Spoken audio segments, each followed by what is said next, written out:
Mailbox. Letters by the Lake House. Part 3, The Missed Meeting. After 2 weeks, Katie suggested they meet. There's an old ice cream shop downtown. You know the one near the movie park? Let's meet there. This Friday, 4 p.m. I'll wear red. Then we can go watch the town movie together. You'll recognize me by the strawberry cone. Tom felt his heart stammer. A real meeting. He bought flowers, chocolates, wore his nicest shirt. He arrived at 3:45 p.m., nervous, sweaty. He waited. 4 p.m., no sign. 4:30, still nothing.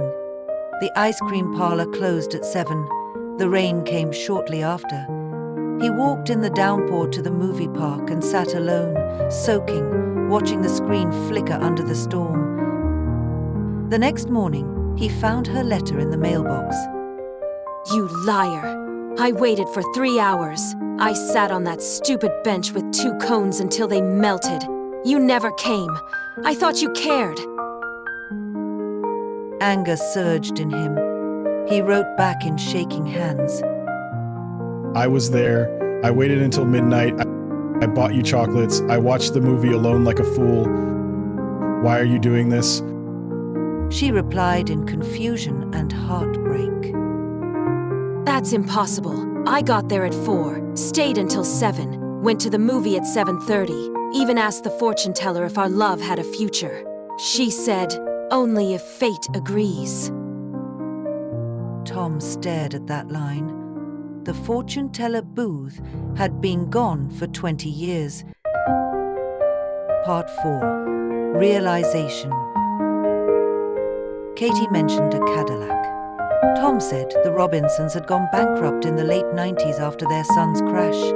Katie said Ron Robinson was the town's star quarterback this year. The family was wealthy and respected. They both paused.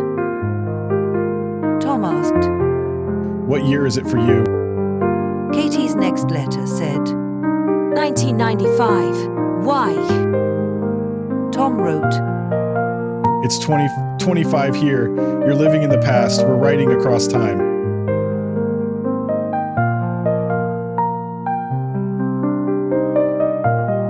Part 5, The Test of Time. Tom stared at her latest letter long after the ink dried. 1995. He scoured the internet, archives, social media, anything about Katie Moore. Nothing turned up. But when he visited the town library, digging through old yearbooks and microfilm, he found it. Katie Moore, class of 1995. There was her photo. Soft eyes, wavy hair, bright smile.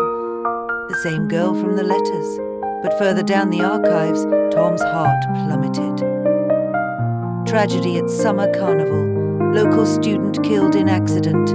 Katie Moore, 17, struck by a drunk driver during the town festival. Tom's hands shook. The driver was Ron Robinson, the same night Katie had written about, the same festival, the date, June 17, 1995, 2 weeks from now. In her time. He ran back to the lake house and poured his panic into ink. Katie, please trust me. Don't go to the town carnival. Something terrible will happen. Just say you're sick. Stay home. I know it sounds crazy, but if you believe in this magic between us, believe this too. Stay safe. I'm begging you.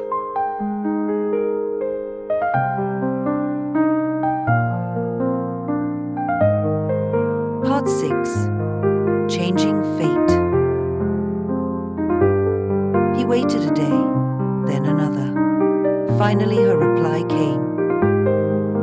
Tom, I didn't go. I told my parents I wasn't feeling well. We stayed in and watched Jumanji instead. Mom made pie. Dad fell asleep during the ending. I went to the bakery and got that cheesecake I wanted. I know I sound calm, but I've been shaking since your letter. The next day, the Robinson's son crashed his car into the carnival, but no one was hurt. Tom, you saved my life. Tom Relief and tears tangled in his chest. He'd changed the past. The impossible had happened. But after that letter, Katie didn't write again. Days passed, then weeks, and Tom, with a bittersweet heart, packed up the lake house and returned to the city. The lawyer had called. His father's estate needed his hand. Life pulled him forward. Still, he never forgot her.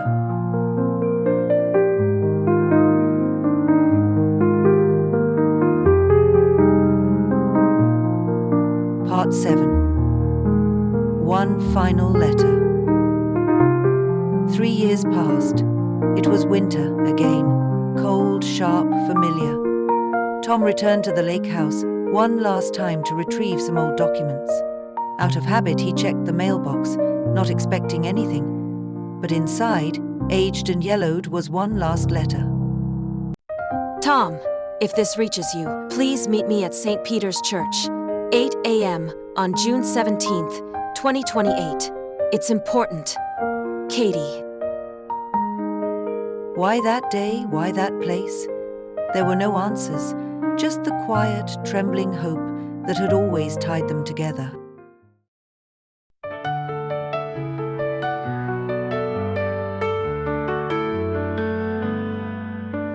Underneath the old oak tree where shadows softly fall, we found a world of whispers where love could break our walls. In that little lake house with memories intertwined, you penned your heart in ink and dreams, and I was lost in time. With every letter sent away, a spark ignited bright. In the magic of our words, we soared beyond the night. Love that transcends through space and time. Every heartbeat echoes like a sweet rhyme.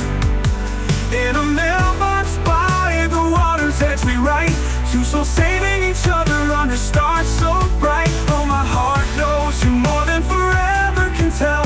In this timeless love story, we've cast our spell.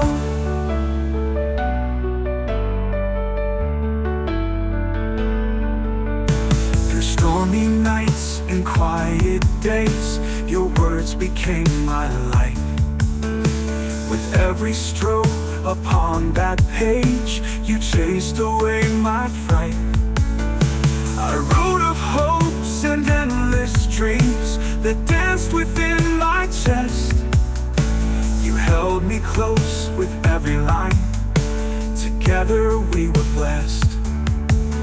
Like waves against the shoreline's curve, our letters drifted free, bringing life to whispered vows beneath the canopy.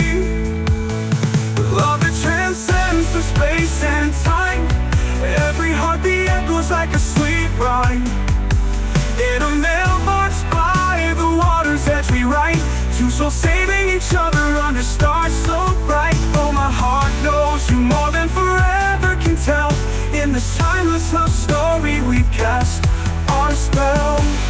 Seasons change like pages turn, but still I feel you here. A bond unbroken through the years, wrapped in laughter and tears. So let's etch our legacy in words both bold and true. Ooh. For even when we're worlds apart, I'm always close to you. Love that transcends the space and time. Every heartbeat echoes like a sweet rhyme. In a mailbox by the water's edge, we write. Two souls saving each other under stars so bright. Oh, my heart knows you more than forever can tell. In this timeless love story, together we'll dwell. So here's to letters written soft beneath an ancient sky, to love that never falters as seasons come and fly. By that old oak tree we'll meet again, when twilight starts to glow. As long as there are letters sent from hearts, we'll always know. That wraps up episode 2 of our Dear Diary series. Letters from the Lake House Mailbox, a love that transcends time. Thank you so much for spending your time with us, listening to the music, feeling the story, and joining us on this journey. Your support, encouragement, and love truly mean the world to me. If this episode touched your heart, please help us share it, click like, tap share, and don't forget to subscribe. Leave a comment below so YouTube knows you're real, and so we know you're here with us. We're on the road to 1,000 subscribers, and every little bit of support helps keep this dream growing. Thank you again for being here. Stay tuned for episode 3, the final chapter of the Lake House series, and more heartfelt stories in the Dear Diary series. Until next time, God bless, take care, stay safe, and stay healthy.